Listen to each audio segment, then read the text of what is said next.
তিনটা মারণাস্ত্র মুসলমানেরা ভক্ষণ করার কারণে। কয়টা? তিনটা বিষ পান করেছে মুসলমানেরা। একটা বিষের নাম হচ্ছে গণতন্ত্র, বলেন তো। দুই হচ্ছে ধর্মনিরপেক্ষতাবাদ, তিন হচ্ছে জাতীয়তাবাদ। বেটা, বোকা পেয়েছো ধর্মকে।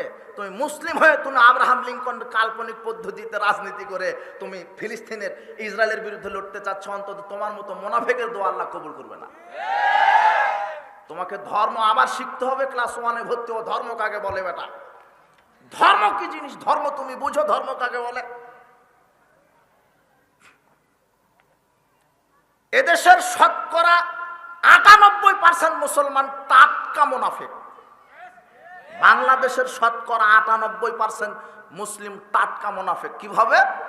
সারা বাংলাদেশে যত মুসলিম আছে অন্তত এই শতকরা 10 জন যদি সালাত আদায় করে, এরা 10 জনেই প্রত্যেক 5 ওয়াক্ত সালাতে 17 রাকাত ফরজ সালাতে অন্তত কতবার যে সূরা ফাতিহা পাঠ করে। সূরা ফাতিহার শেষে একটা আয়াত আছে, সেই আয়াতের শেষে একটা বাক্য আছে, গায়রিল মাগদুবি আলাইহিম ওয়ালাদ-দাল্লিন। শতকরা 99,999 জন লোক এই আয়াতের অর্থ জানে না, এমনিতেই সূরা ফাতিহা পড়ে আর সালাত আদায় করে।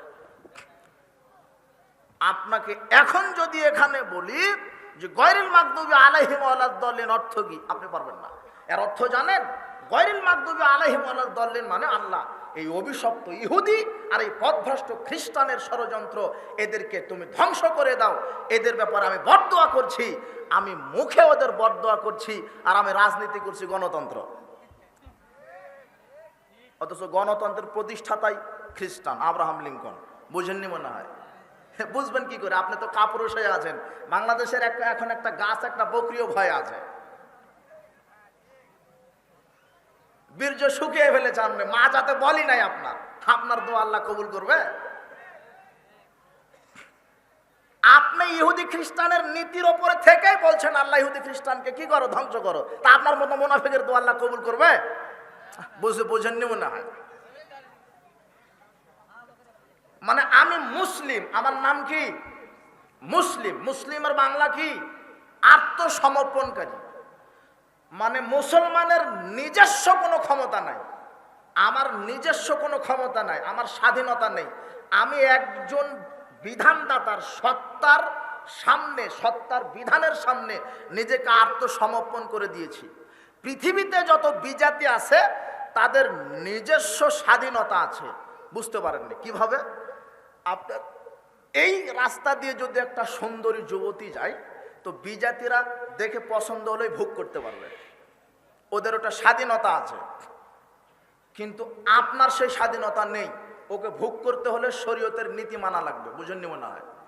ওই নারীকে ভোগ করবেন আপনি, তখন শরীয়ত বলছে যে ওর বাপের কাছে যাও, গিয়ে একজন মোল্লাকে নিয়ে গিয়ে খুতবা পড়েও, তারপরে বাপ বলুক যে আমার মেয়েকে তুমি এত টাকা মোহর দিয়ে কবুল করো। যখন আপনি কবুল করলেন তখন ওই মেয়েটা আপনার জন্য হালাল হলো।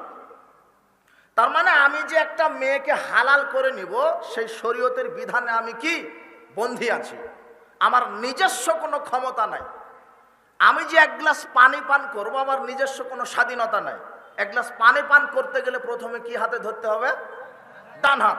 এরপরে বসা লাগবে, তারপরে বিসমিল্লাহ বলা লাগবে, তারপরে খাওয়া শেষ আলহামদুলিল্লাহ বলা লাগবে, 3 ঢুকে খেতে হবে।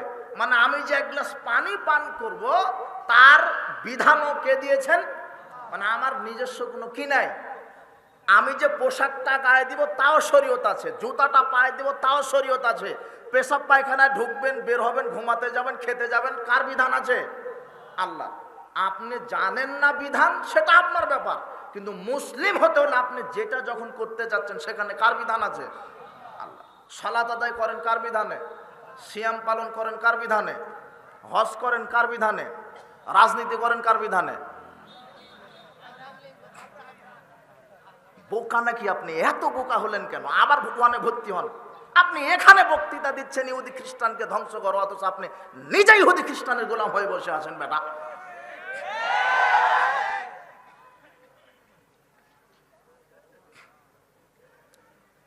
আল্লাহ সুবহানাহু ওয়া তাআলা বলছেন,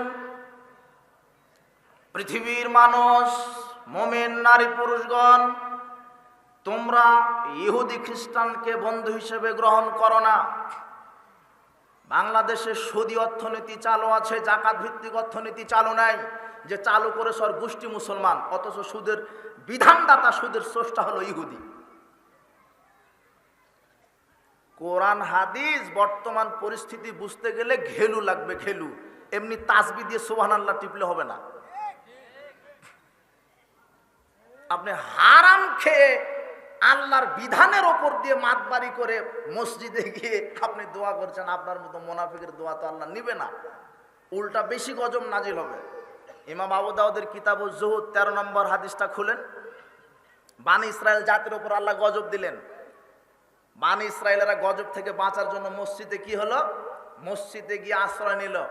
আল্লাহ বানি ইসরায়েল নবীর উপরে ওহী নাজিল করলেন, ইয়ামলাউ বুতুনাকুম মিনাল হারাম, আরে তোমার উম্মতেরা তো পেটে হারাম খাদ্য নিয়ে মসজিদে গেছে আমার গজব থেকে বাঁচার জন্য, কিন্তু মসজিদে যাক আর মন্দিরে যাক, তারা হারাম খেয়ে মসজিদে গেছে, আমি আল্লাহ ডবল গজব নাজিল করব। দেখেন প্রায় হারাম খুর।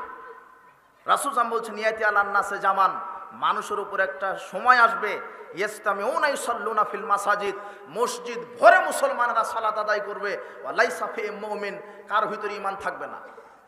কি বুঝলেন হাদিস? মানুষের উপরে একটা জামানা আসবে, যেই জামানায় মসজিদ ভরা কে থাকবে, মুসল্লি, কারোর ভিতরে কি থাকবে না, ঈমান। কি করে এটা কি করে হয়? তার মানে আপনি তদন্ত করেন, ওই যে মুরব্বীটা ও 40 বছর ধরে সালাত আদায় করছে, 40 বছর ধরে জর্দাও খাচ্ছে। ওই যে দেখেন, ওই যে আপনার বাপের দিকে দেখেন, আপনার বাপ 20 বছর ধরে তাহাজ্জুদ পড়ে সালাত আদায় করে, হজ কয়েকবার করে এসেছে, কিন্তু 20 বছর ধরে সালাত আদায় করছে, কথা ঠিক, তো 20 বছর ধরে সুদের ব্যবসা করে, কথাও ঠিক। হারাম খায়, হারাম খেয়ে ইবাদতে দাঁড়িয়েছে। মসজিদ ভরা মুসল্লি থাকবে, কারো ভিতরে কি থাকবে না, ঈমান। সালাত আদায় করবে, হারামও খাবে, সালাত আদায় করবে, শিরক করবে, সালাত আদায় করবে, আল্লাহর বিধানের উল্টা নীতিতে চলবে, এ হলো মুনাফিক। আপনার দোয়া আল্লাহ কবুল করবে, মার তো আপনিই খাবেন। আসলে দোষ তো কোরআনের নয়, ইসলামের নয়, দোষ হচ্ছে আপনার ঔষধের দোষ, ঔষধের দোষ, রোগীর দোষ। এই তো একটু বুঝতে পারছেন। কোরআন হাদিস ঠিকই আছে, কিন্তু কোরআন হাদিস, ইহুদি খ্রিস্টান কোরআন হাদিস হাত দিয়ে ফেলে দেয়, আগুন দিয়ে পুড়িয়ে দেয়, আর আমরা মুসলমান অন্তর থেকে কোরআন হাদিসকে ছুড়ে দিয়েছি, পুড়িয়ে ফেলেছি, অন্তর দিয়ে আমরা পুড়িয়ে ফেলেছি। মুসলিম আমরা মানি না কোরআন হাদিস, আমরা মানি ইহুদি খ্রিস্টানেরই তৈরি করা নীতি নৈতিকতা, অফিস আদালত কল কারখানা সব তাদের বিধানে, সব তাদের বিধানে। মুসলিমদের ঐতিহ্য আজকে আপনি নিজে মাটির নিচে কবর দিয়েছেন, তো মার আপনি খাবেন না তো ওরা খাবে? আপনি খাবেন। আল্লাহ সুবহানাহু ওয়া তাআলা বলছেন, ওয়া মাই ইয়াগলু লিয়াতি বিমা গাল্লা ইয়াউমাল কিয়ামা, যারা যতটুকুন আত্মসাৎ করেছে ততটুকুন কাঁধে বহন করে বিচারের মাঠে তারা যাবে। আত্মসাৎ হারাম, দুর্নীতি হারাম। যারা যে পরিমাণ জিনিস আত্মসাৎ করেছে সেই পরিমাণ জিনিস কাঁধে বহন করে বিচারের মাঠে যাবে। কেউ যদি অর্ধহাত জমিন আত্মসাৎ করে, বিচারের মাঠে আল্লাহ অনুরূপ 7 তবক জমিন তাকে খনন করতে বাধ্য করবেন। খনন করা যখন শেষ হবে, 7 তবক জমিন তার কাঁধে উঠিয়ে দিবেন, তিনি ঘুরতে থাকবে হাত্তা ইকযাবাইনান নাস, যতদিন না মানুষের বিচার শেষ না হচ্ছে। আপনি ক্ষমতায় গিয়ে অথবা মানুষের উপরে অত্যাচার করে মানুষের সম্পদ আপনি আত্মসাৎ করছেন, আপনি হারামখোর, বিচারের মাঠে জবাব আপনাকে দিতে হবে। আজকে সারা দেশের অবস্থা লক্ষ্য করুন, প্রত্যেকটা সেকশনে ঘুষখোর, চোর, ডাকাত, দুর্নীতিবাজে ভরে গেছে। প্রত্যেকটা সেকশন, এমন কোন সেকশন নাই যে সেখানে দুর্নীতিবাজ আর ঘুষখোর নাই। আপনার এই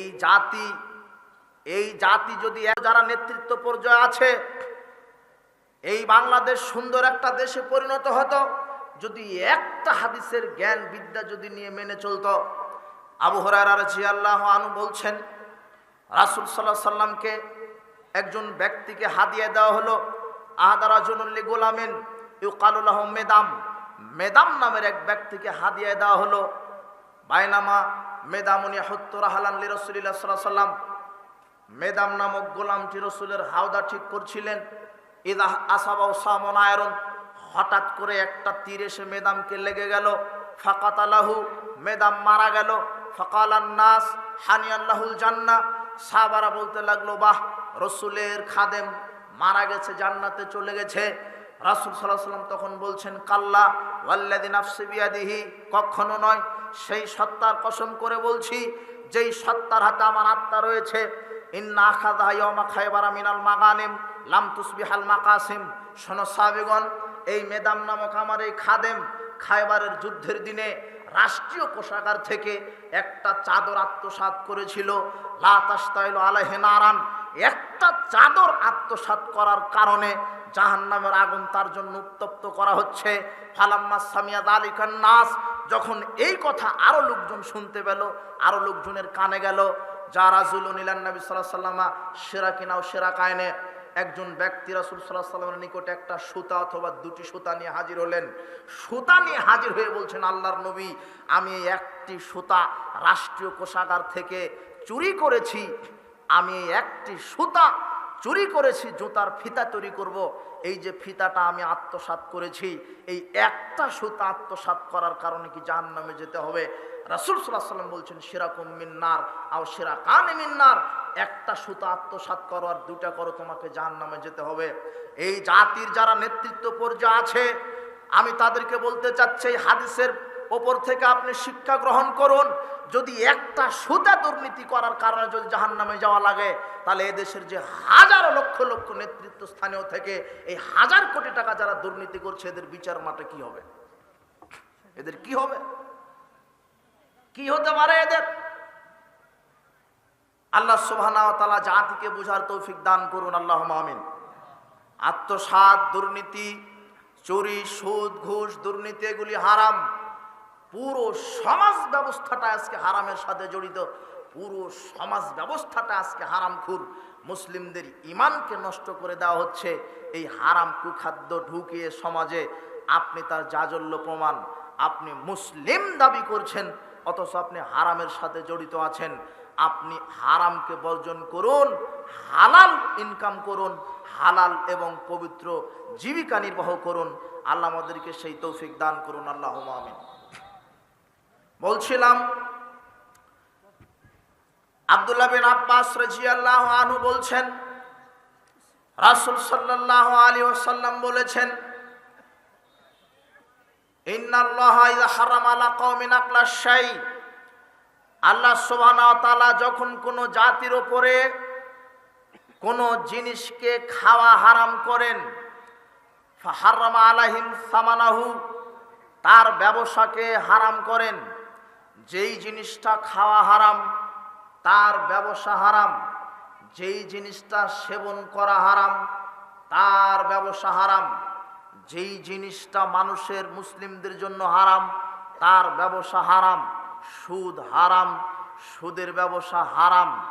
মদ হারাম, মদের ব্যবসা হারাম।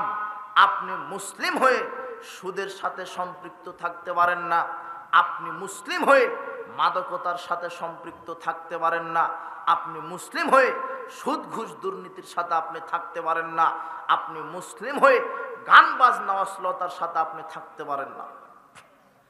আবু হুরায়রা রাদিয়াল্লাহু আনহু বলেন, রাসূল সাল্লাল্লাহু আলাইহি ওয়াসাল্লাম বলেছেন, লা ইয়াজনি যানি হিনা ইয়াজনি ওয়া হুয়া মুমিন, জেনাকার নারী পুরুষ জেনা করতে পারে না ঈমান থাকা অবস্থায়। ওয়ালা ইয়াশরাবুল খামরা হিনা ইয়াশরাবুহা ওয়া হুয়া মুমিন, মদখুর মদ পান করতে পারে না ঈমান থাকা অবস্থায়। ওয়ালা ইয়াসরিকু সারিকু হিনা ইয়াসরিকু ওয়া হুয়া মুমিন, কোন চোর চুরি করতে পারে না ঈমান থাকা অবস্থায়। ওয়ালা ইয়ানতাহিবু নুহবাতান জাতা শারাফিন ইয়ারফাউন নাসু ইলাইহি ফি আবসারহুম হিনা ইয়ানতাহু ওয়া হুয়া মুমিন, কোন ডাকাত ডাকাতি করতে পারে না ঈমান থাকা অবস্থায়। ওয়ালা ইয়াগুল্লু আহাদুকুম হিনা ইয়াগুল্লু মুমিন, কোন দুর্নীতিবাজ দুর্নীতি করতে পারে না ঈমান থাকা অবস্থায়। ফাইয়াকুম ইয়াকুম রাসূল সাল্লাল্লাহু আলাইহি ওয়াসাল্লাম বলছেন, তোমরা এই সুদ, ঘুষ, দুর্নীতি, মাদকতা থেকে ফিরে থাকো, এগুলি তোমাদের জন্য হারাম করা হলো। আবু হুরায়রা রাদিয়াল্লাহু আনহু বলছেন, রাসূল সাল্লাল্লাহু আলাইহি ওয়াসাল্লাম বলেছেন, ইয়াতি আলান নাসে জামান, মানুষের উপর একটা সময় চলে আসবে, লা ইউবালিল মারু মা খাযা মিনু আমিনাল হালাল আমিনাল হারাম, মানুষ বিবেচনায় আনবে না যে আমি হালাল খাচ্ছি না হারাম খাচ্ছি, মানুষ বিবেচনায় নিয়ে আসবে না যে আমি হালাল খাচ্ছি না হারাম খাচ্ছি। আপনাকে এই হাদিসের আলোকে বোঝাতে চাচ্ছি, আপনি যে আজকে বিবেচনায় আনতে চাচ্ছেন না, দুনিয়া আপনার মুখ্য উদ্দেশ্য হয়ে গেছে, অথচ দুনিয়া আপনাকে ফাঁকি দিয়ে চলে যাবে। দুনিয়া আপনার মুখ্য উদ্দেশ্য হয়ে গেছে, অথচ দুনিয়া আপনাকে ফাঁকি দিয়ে চলে যাবে। দুনিয়া আপনার মুখ্য উদ্দেশ্য হয়ে গেছে, দুনিয়া আপনাকে ফাঁকি দিয়ে চলে যাবে। বিশ্বাস করুন, বাল তুসিরুনাল হায়াতাদ দুনিয়া ওয়াল আখিরাতু খায়রু আবকা। আল্লাহ সুবহানাহু ওয়া তাআলা বলছেন, তোমরা দুনিয়ার জীবনকে প্রাধান্য দিচ্ছ, অথচ তোমাদের জন্য পরকাল হচ্ছে উত্তম এবং চিরস্থায়ী। আল্লাহ সুবহানাহু ওয়া তাআলা বলছেন, কুল্লু নাফসিন যায়িকাতুল মাউত, প্রত্যেকটা প্রাণী মৃত্যুবরণ করবে। ওয়া ইন্নামা তুওয়াফাউনা উজুরাকুম ইয়াওমাল কিয়ামাহ, তোমাদের প্রত্যেককে বিচার মাঠে পরিপূর্ণ প্রতিদান দেওয়া হবে। ফামান যুহজিহা আনিন নার ওয়া ইদখিলাল জান্নাহ, যাদেরকে জাহান্নাম থেকে দূরে রাখা হবে, জাহান্নামে প্রবেশ করানো হবে, ফাকাদ ফাজ, সেই ব্যক্তি হবে সফল কাম।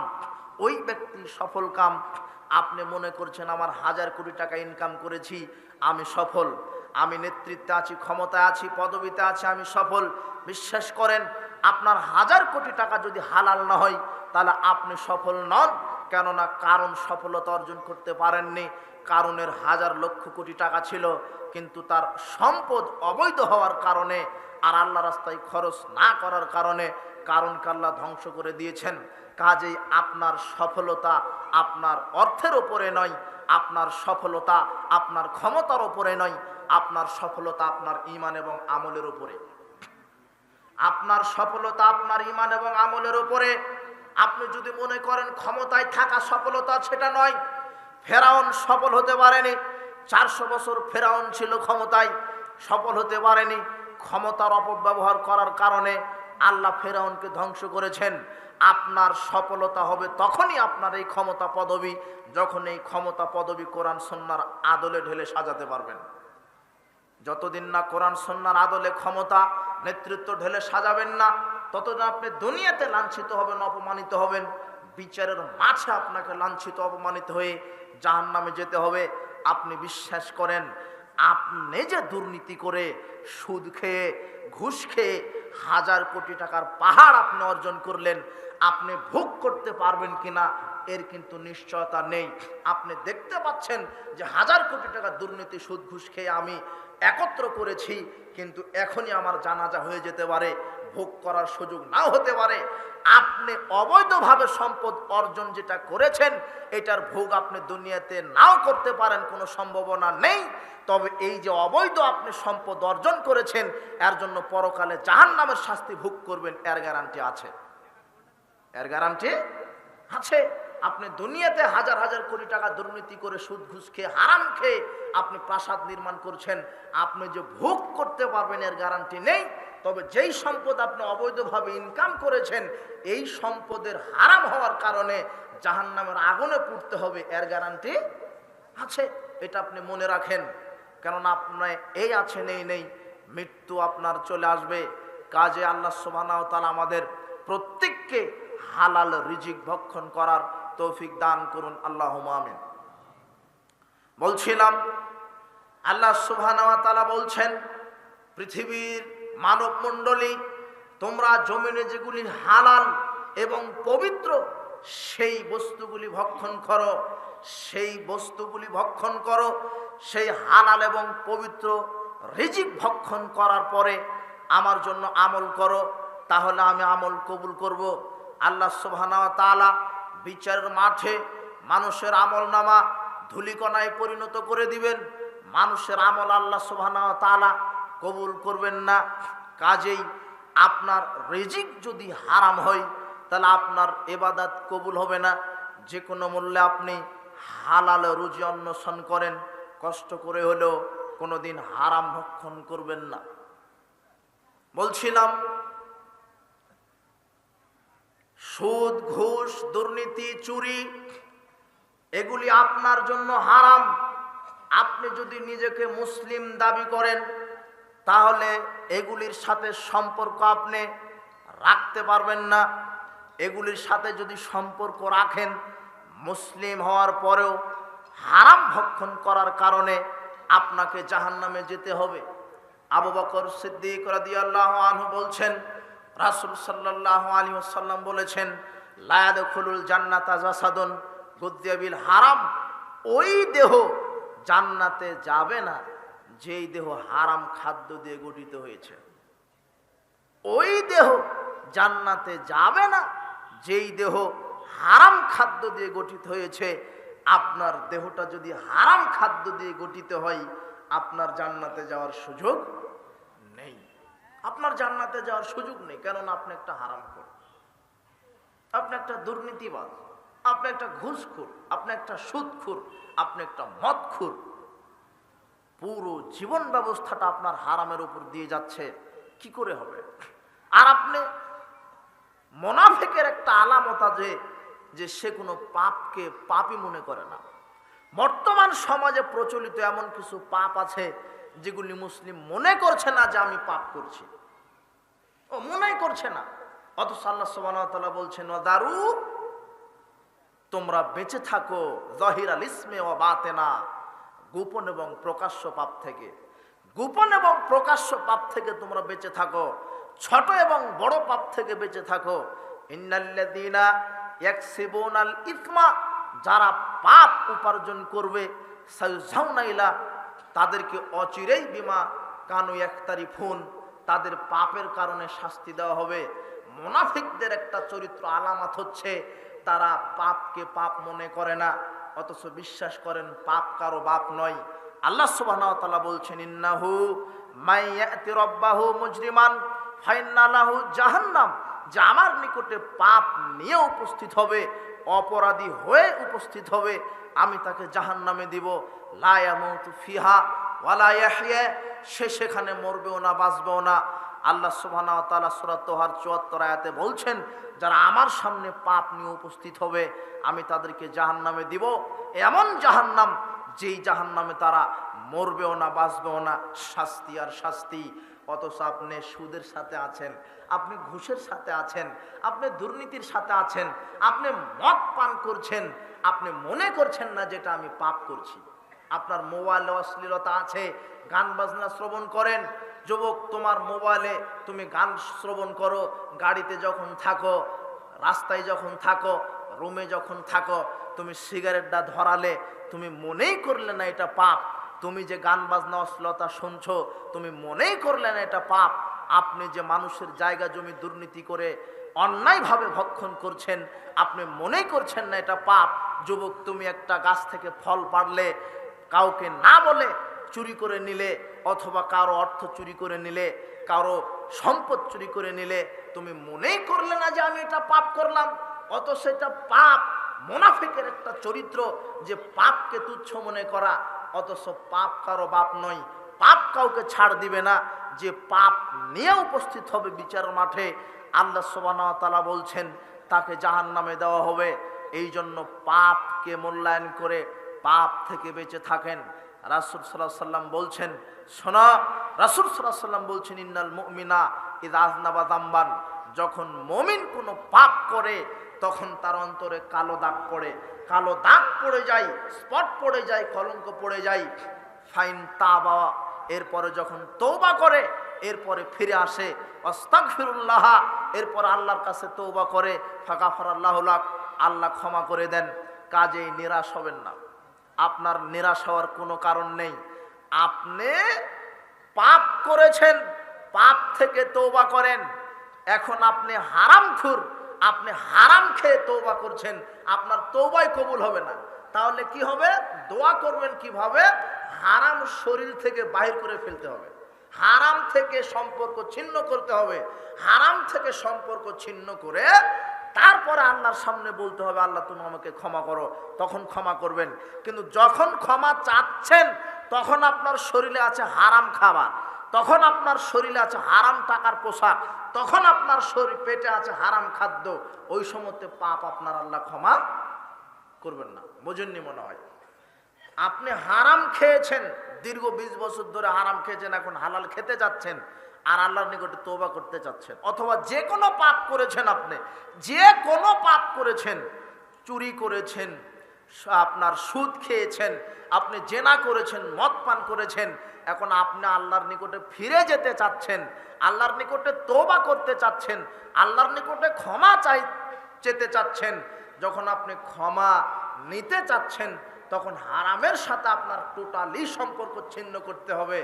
হারাম খাওয়া যাবে না, হারাম পরিধান করা যাবে না। হালাল খেয়ে, হালাল পরিধান করে, হালাল এই রক্ত বডি দিয়ে আল্লাহর নিকটে চাইতে হবে, প্রতিপালক আমি তোমার নিকটে ফিরে এসেছি, এতদিন যা করেছে আমাকে ক্ষমা করো। আল্লাহ সুবহানাহু ওয়া তাআলা বলছেন, ইল্লা মান তাবা ওয়া আমানা ওয়া আমিলা আমালান সলিহান, যারা তওবা করেছে, যারা ফিরে এসেছে, যারা ঈমান নবায়ন করেছে, এরপরে যারা আমলে সলে করে, ফাউলাইকা ইউবাদদিলুল্লাহু সাইয়্যাতিহিম হাসানাত, আমি আল্লাহ তাদের বিগত সব পাপকে শুধু ক্ষমাই করব না, সব পাপকে আমি নেকি করে দিব। আল্লাহর অনেক দয়া, কাজে হারাম ত্যাগ করে যে কোনো পাপ থেকে যখন তওবা করতে চাচ্ছেন, ওই পাপ থেকে সম্পর্ক একদম কাট করে, হারাম ত্যাগ করে আল্লাহর দিকে মনোনিবেশ করেন, আল্লাহ আপনাকে ক্ষমা করবেন। তবে আপনাকে বলে রাখছি, হারামখোর এত খারাপ, আপনার সতর্কতার জন্য বলে রাখছি, হারামখোরের জন্য দোয়া করাটাও হারাম। একজন হারামখোরের জন্য আপনি দোয়া করতে পারবেন না। যারা বিড়িখোর, সিগারেটখোর, ইয়াবাখোর, ফেনসিডিলখোর, যারা ঘুষখোর, সুদখোর, মদখোর, গাঁজাখোর, দুর্নীতিবাজ, চোর, ডাকাত, এদের জন্য বলা যাবে না আল্লাহ হারামখোরকে ক্ষমা করো, সুস্থতা দান করো, রহম করো, বারাকা নাজিল করো। কতক্ষণ? যতক্ষণ না হালাল না খাবে। বুঝেননি মনে হয়? আব্দুল্লাহ বিন ওমর রাদিয়াল্লাহু আনহু ইবনে আমেরকে দেখতে গেছেন। ইবনে আমের অসুস্থ, সহিহ মুসলিমের 423 নম্বর হাদিস। ইবনে আমেরকে দেখতে গেছে আব্দুল্লাহ বিন ওমর রাদিয়াল্লাহু আনহু। যখনই দেখতে গেছে, ইবনে আমের বলছেন, আলা তাদুল্লাহ আলী, হে আব্দুল্লাহ বিন ওমর, আপনি আমার জন্য একটু দোয়া করেন, আমি অসুস্থ, আল্লাহ যেন আমাকে সুস্থতা দান করে, আল্লাহ যেন আমাকে ক্ষমা করে, আল্লাহ যেন রহমত নাজিল করে আমার উপরে। তখন আব্দুল্লাহ বিন ওমর রাদিয়াল্লাহু আনহু বলছেন, রাসূল সাল্লাল্লাহু আলাইহি ওয়াসাল্লাম বলেছেন, লা তুকবালু সালাতুন বিগাইরি তুহুর, ওযু ছাড়া সালাত কবুল হয় না, ওয়ালা সাদাকাতুন মিন গুলুল, আর দুর্নীতিবাজ, হারাম খাদ্য, হারাম টাকার দান কবুল হয় না। ওয়া কুনতা আলাল বাসরা, আর হে ইবনে আমের, আপনি বসরার এমপি ছিলেন, বসরার প্রধানমন্ত্রী ছিলেন, বসরার গভর্নর ছিলেন। আরে ইবনে আমের, আপনি তো বসরার মন্ত্রী ছিলেন, আর মন্ত্রী থাকাকালীন আপনি 1000 কোটি টাকা দুর্নীতি করেছেন। কাজেই দুর্নীতিবাজ, হারামখোরের জন্য কোনো দোয়া চলবে না। দলিল পেলেন? বুঝেননি মনে হয়? বুঝবেন কি করে? বুঝলে তো আর সুদ খাওয়া হবে না, বুঝলে তো আর সিগারেট খাওয়া হবে না, বুঝলে তো আর ঘুষ খাওয়া হবে না, বুঝলে তো আর দুর্নীতি করা হবে না। এই জন্য বুঝতে চাচ্ছেন না। হারামখোর এত খারাপ, ওর জন্য দোয়া করা যাবে না। তবে একটা দোয়া করা যেতে পারে, যাবে, যে আল্লাহ তুমি তাকে হেদায়েত দাও। কিন্তু হারামখোর অসুস্থ আছে, বলা যাবে না সুস্থতা দান করো, আল্লাহ তুমি তাকে ক্ষমা করো, বলাই যাবে না হারাম শরীয়তে। হারামখোরের জন্য দোয়া চলবে না। কাজে আপনি নিজে হারামখোর সেজে পরকালে জান্নাত পাওয়ার আশা করেন না। ওই দেহ জান্নাতে যাবে না, ওই দেহ জান্নাতে যাবে না যেই দেহ কি হারাম খাদ্য দ্বারা গঠিত হয়েছে। আল্লাহ সুবহানাহু ওয়া তাআলা আমাদেরকে সঠিক বুঝার, মানার তৌফিক দান করুন। আল্লাহুম্মা আমিন। আচ্ছা, 11টা তো বেজে গেছে, ঠিক আছে। আল্লাহ সুবহানাহু ওয়া তাআলা আমাদেরকে সার্বিক জীবনে কোরআন এবং সহিহ সুন্নাহ মেনে চলার তৌফিক দান করুন। আল্লাহুম্মা আমিন। আজকের ইসলামী সম্মেলনে যত ভাই বোন, নারী পুরুষ এসেছেন, তাদেরকে সঠিক ইসলাম জেনে বুঝে মানার তৌফিক দান করুন। যারা সার্বিকভাবে সহযোগিতা করেছেন, তাদেরকে পূর্ণ যাজায় খায়ের দান করুন। যাদের পিতামাতা অসুস্থ আছে, আরোগ্যতা দান করুন। যাদের পিতামাতা মারা গেছে, তাদের পিতামাতার কবরের শাস্তি মাফ করুন। কবরকে জান্নাতুল ফেরদাউসের টুকরা বানিয়ে দিন। আল্লাহ তুমি আমাদের জন্য আজকের এই মাহফিল কবুল করো, পরকাল নাজাতের উসিলা হিসেবে কবুল করো। আমরা মৃত্যুর সমুদ্রে যেন সঠিক ঈমান নিয়ে মৃত্যুবরণ করতে পারি সেই তৌফিক দান করো। সুবহানাকা আল্লাহুম্মা ওয়া বিহামদিক আশহাদু আল্লা ইলাহা ইল্লা আনতা আস্তাগফিরুকা ওয়া আতুবু ইলাইক। আসসালামু আলাইকুম ওয়া রাহমাতুল্লাহি ওয়া বারাকাতুহু।